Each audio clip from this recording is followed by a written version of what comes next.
الحمد لله رب العالمين بديع السماوات والأرضين جامع الأولين والآخرين والصلاة والسلام على سيد الأنبياء والمرسلين وعلى آله الطيبين الطاهرين وأصحابه المطهرين ومن اتبعهم بإحسان إلى يوم الدين. أما بعد، فقد قال الله تعالى في القرآن المجيد والفرقان الحميد: إن أولياؤه إلا المتقون. صدق الله العظيم وصدق رسوله النبي الأمين المكين الكريم، ونحن على ذلك لمن الشاهدين والشاكرين والحمد لله رب العالمين.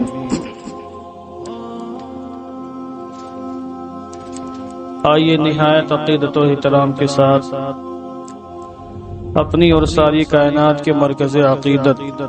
حضور رحمت عالم جان عالم فخر بنی آدم سید الانبیاء والمرسلین رحمت للعالمین ارواحنا فداہ جناب محمد الرسول اللہ صلی اللہ تعالی علیہ وسلم کے مقدس بارگاہ میں بانداز غلامانہ درود و سلام کا ہدیہ محبت پیش کریں. پڑھیں اللہم صلی علی سیدنا مولانا محمد وبارک وسلم صلاة و سلاما علیک یا رسول اللہ صلی اللہ تعالی علیہ وسلم. اللہ تبارک و تعالی کی توفیق اور اس کے فضل و کرم سے آج ہم اس کی بارگاہ میں ایک مرتبہ پھر سجدہ بندگی پیش کرنے کے لیے حاضر ہوئے ہیں. دعا کرتا ہوں کہ اللہ تعالی ہماری حاضری اپنی مقدس بارگاہ میں قبول فرمائے اور ہماری اس ناقص عبادت کو ہماری بخشش کا سامان بنائے. ماہ ربیع الغوث ہم سے رخصت ہو چکا ہے اور جمادی الاولیٰ کا ماہ مبارک جلوہ فگن ہو چکا ہے.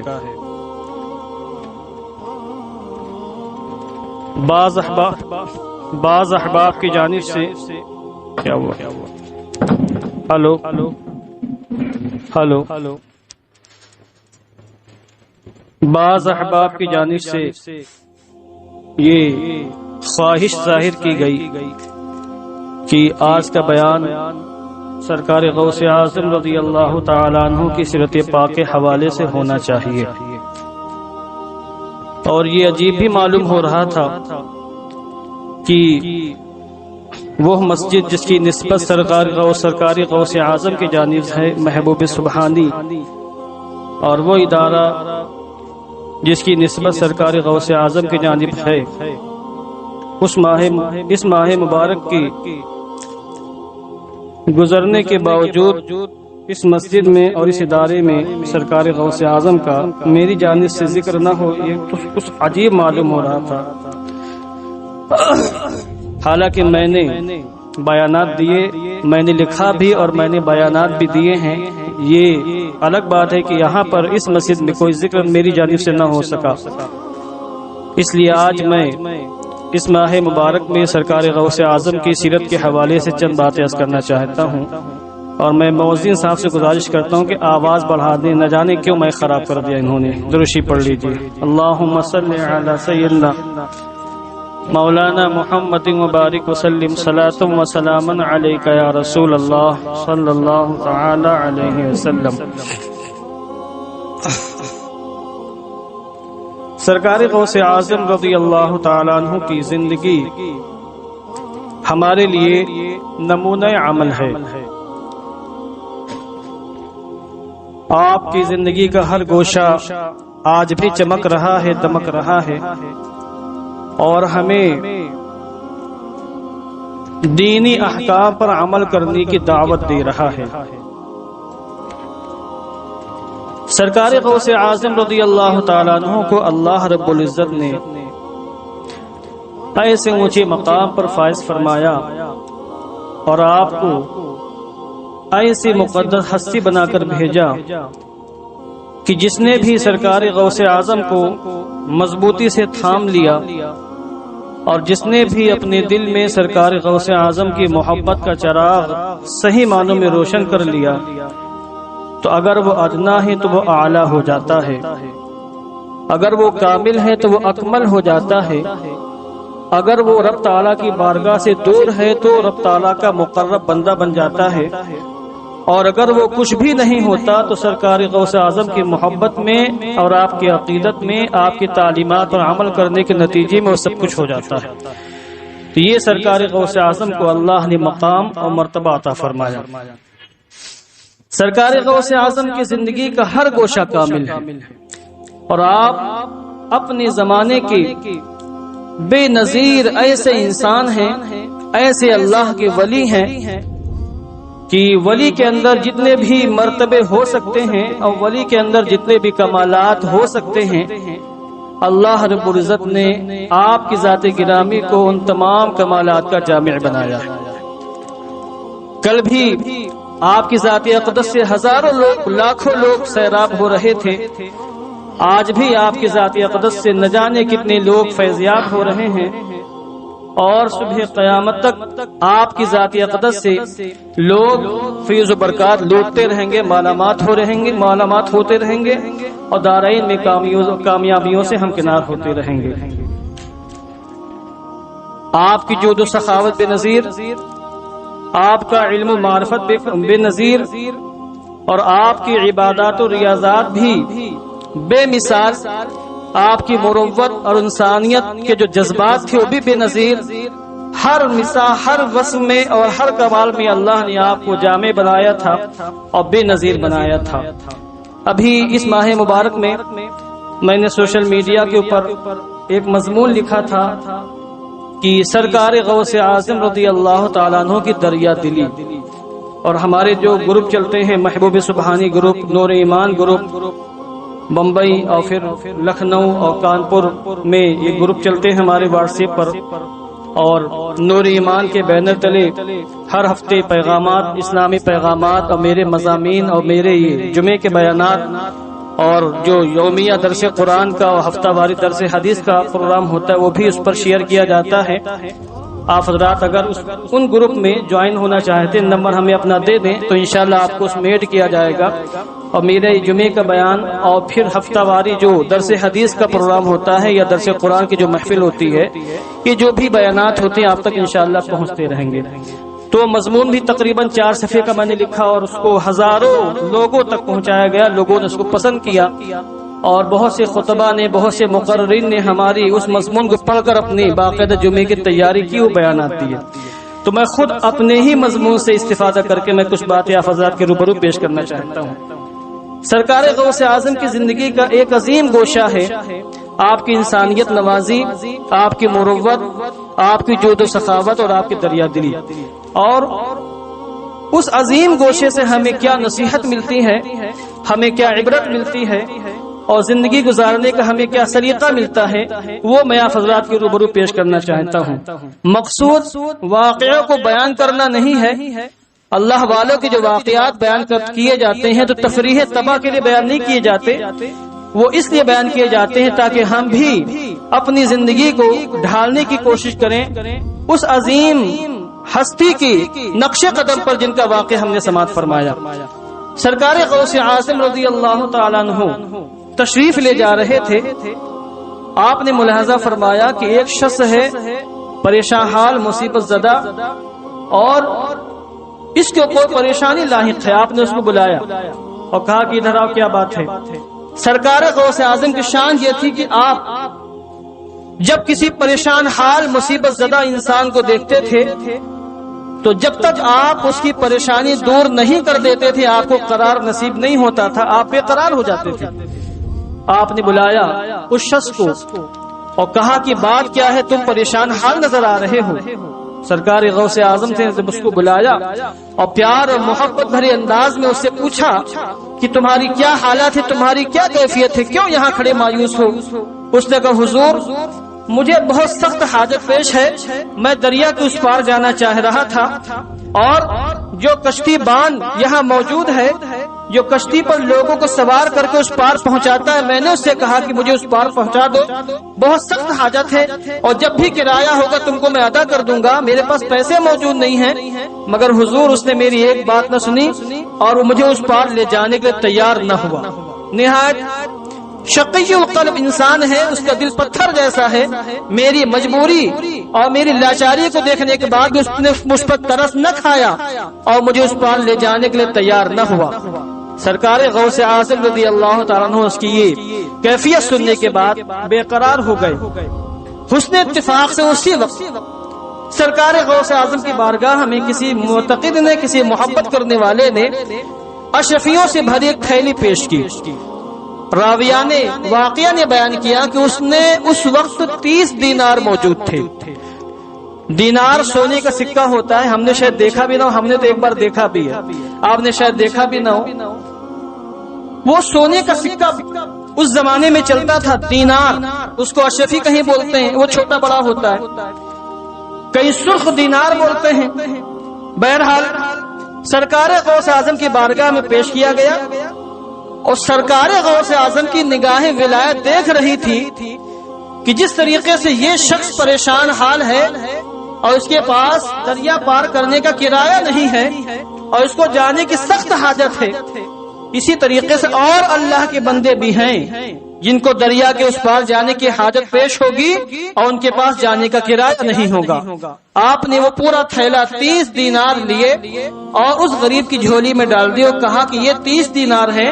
لے جاؤ اس ملاح کو دے دینا، کشتی چلانے والے کشتی بان کو دے دینا اور کہہ دینا کہ یہ میرا کرایہ بھی ہے اور بعد میں آنے والے محتاجوں غریبوں کا کرایہ بھی ہے جن کے پاس دریا پار کرنے کا پیسہ نہیں ہوگا، یہ سارا کرایہ رکھو اور آئندہ کسی بھی مسافر کو، کسی بھی اجنبی کو، کسی بھی پریشان حال کو دریا کے اس پار لے جانے سے منع مت کرنا۔ تو سرکار غوث اعظم نے اس کا اہتمام فرمایا، اس کے بعد اور دیگر غریبوں فقیروں کا بھی اہتمام فرمایا جن کے پاس دریا کے اس پار جانے کا کرایہ نہیں تھا۔ اب آپ سنیے سرکار غوث اعظم کی دریا دلی اور آپ کی دل نوازی کہ آپ کس طریقے سے نوازا کرتے تھے۔ پھر آپ نے اپنا کرتا اتارا، وہ 30 دینار تو ہو گئے غریبوں میں تقسیم کرنے کے لیے، اس ملاح کو دے دیے گئے، گویا کی غریبوں میں دے دیے گئے تاکہ وہ ملاح کسی کو دریا کے اس پار لے جانے سے روک نہ سکے۔ اب اس کے پاس کیا بچے گا، پھر وہ تو پریشان حال ہے، مصیبت زدہ ہے۔ تو آپ نے اپنا کرتا اتارا اور کرتا اس کے حوالے کیا کہ یہ کرتا میں تم کو دیتا ہوں، تحفہ گفٹ لے لو۔ اور جب اس نے لے لیا وہ مالک ہو گیا۔ پھر سرکار غوث اعظم نے کہا مسکراتے ہوئے، اچھا ایسا کرو یہ کرتا تم مجھے بیچ دو، اور پھر 20 دینار نکال کر اس کو دیا اور کہا 20 دینار میں میرا ہی کرتا تم میرے حوالے کر دو۔ سبحان اللہ، سبحان اللہ بولیے آپ، اب کب سبحان اللہ بولیں گے آپ؟ مجھے سبحان اللہ کہلوانا نہیں آتا مگر آپ کو کہنا تو آتا ہے۔ تو دیکھیے سرکار غوث اعظم نے کیسی دریا دلی کا مظاہرہ فرمایا کہ وہ جو نذرانہ آیا وہ بھی پیش کر دیا، اور اس کی غیرت اور حمیت کو باقی رکھتے ہوئے، کیونکہ بہت سے لوگ ہوتے ہیں پریشان حال ہو ضرور ہوتے ہیں مگر ان کے نسب کی غیرت، ان کے خاندان کی غیرت، ان کی شخصیت کی غیرت انہیں کسی کے سامنے ہاتھ پھیلانے نہیں دیتی ہے اور وہ ہاتھ پھیلانے سے روکتی ہے۔ تو سرکار غوث اعظم کی نگاہ ولایت دیکھ رہی تھی کہ یہ پریشان حال ہے، مجبور ہے، اس کو پیسے کی حاجت ہے، مگر یوں ہی اگر دیتے تو شاید اس کو تکلیف ہوتی، کچھ وہ محسوس کرتا، مگر آپ نے اس طرح نہ دیا، اس کے غیرت کا خیال فرمایا، حمیت کا خیال فرمایا، اور آپ نے اس کو اس انداز سے دیا کہ اس کے قبول کرنے میں کوئی چیز مانے نہ ہوئی اور بے جھجک اس نے اس کو قبول فرما لیا۔ اگر ہم اپنے معاشرے میں، سوسائٹی میں ایسے لوگوں کو دیکھیں جو واقعی مجبور، پریشان حال، مصیبت زدہ ہیں، اور ہم یہ محسوس کریں کہ یہ پریشان حال تو ہیں مگر ان کی غیرت انہیں ہاتھ پھیلانے سے روک رہی ہے، ان کی غیرت کسی کے سامنے کچھ بولنے سے منع کر رہی ہے، تو ہم ایسا نہ کریں کہ 10 لوگوں کے سامنے اس کو نوٹ نکال کے یوں دیں اور اس کی عزت کا تماشا بنائیں، اس کی غیرت کے تماشے بنائیں، ایسا نہ کریں، بلکہ اس کو کسی کونے میں بلا کر، اپنے گھر بلا کر کسی نہ کسی بہانے سے اس کی مدد کرنے کی کوشش کریں، اس کی غیرت کا، اس کی حمیت کا پورا خیال رکھیں۔ سرکار غوث اعظم رضی اللہ تعالیٰ عنہ، آپ کے ایک شہزادے حضرت شیخ عبد الرزاق رضی اللہ تعالیٰ عنہ، نام سنا ہوگا آپ نے، یہ فرماتے ہیں کہ جب سرکار غوث اعظم کی شہرت ہوئی اور آپ مشہور ہوئے اور لوگوں کا تانتا بن گیا، لوگ آپ کی بارگاہ میں آنا شروع ہوئے، لاکھوں لوگ آپ کے مرید ہوئے، سرکار غوث اعظم اس کے بعد سے ایک حج فرمایا بس۔ حضرت امام عبد الرزاق فرماتے ہیں سرکار غوث اعظم نے جو آخری حج فرمایا اس میں آنے اور جانے میں میں ان کے ساتھ تھا، تو گویا کہ پورا چشمدید واقعہ بیان فرما رہے ہیں، اپنی آنکھوں سے دیکھا واقعہ بیان فرما رہے ہیں۔ وہ کہتے ہیں کہ جب ہم لوگ حج سے واپس آنے لگے تو سرکار غوث اعظم کے جانور کی مہار میرے ہاتھ میں تھی، جس پر حضور بیٹھے ہوئے تھے، اس کی لگام میرے ہاتھ میں تھی، میں لے کے چل رہا تھا۔ ایک بستی کے پاس پہنچے، حلہ نامی بستی، بغداد سے باہر، تو غوث اعظم نے فرمایا عبد الرزاق جا کے دیکھو یہاں پر سب سے غریب لوگ کون لوگ ہیں، سب سے غریب انسان کون ہے، معلومات کرو، بتاؤ آ کر کے۔ معلومات کی گئی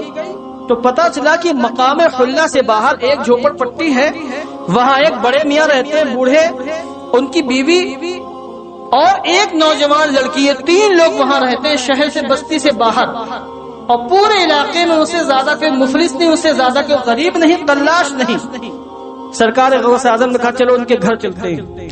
سرکار غوث اعظم وہاں تشریف لے گئے، وہ لوگ پہچانتے تھے۔ جب انہوں نے دیکھا کہ سرکار غوث اعظم تشریف لائے ہیں تو ہکا بکا رہ گئے، بہرحال محبت کا اظہار کیا، عقیدت کا اظہار کیا، اور سرکار غوث اعظم نے کہا کہ آج کی رات ہم آپ کے گھر پہ قیام کرنا چاہتے ہیں، آپ کے مہمان بننا چاہتے ہیں۔ تو انہوں نے کہا حضور ہم بھی آپ کے غلام، یہ گھر بھی آپ کا ہے، مگر میرا گھر اس لائق نہیں کہ آپ یہاں آرام فرمائیں، ہم غریب لوگ ہیں، بستر بھی ڈھنگ کا نہیں ہے اور ہمارا گھر بھی ڈھنگ کا نہیں ہے، آپ کے شایان شان نہیں ہے کہ آپ یہاں رہیں۔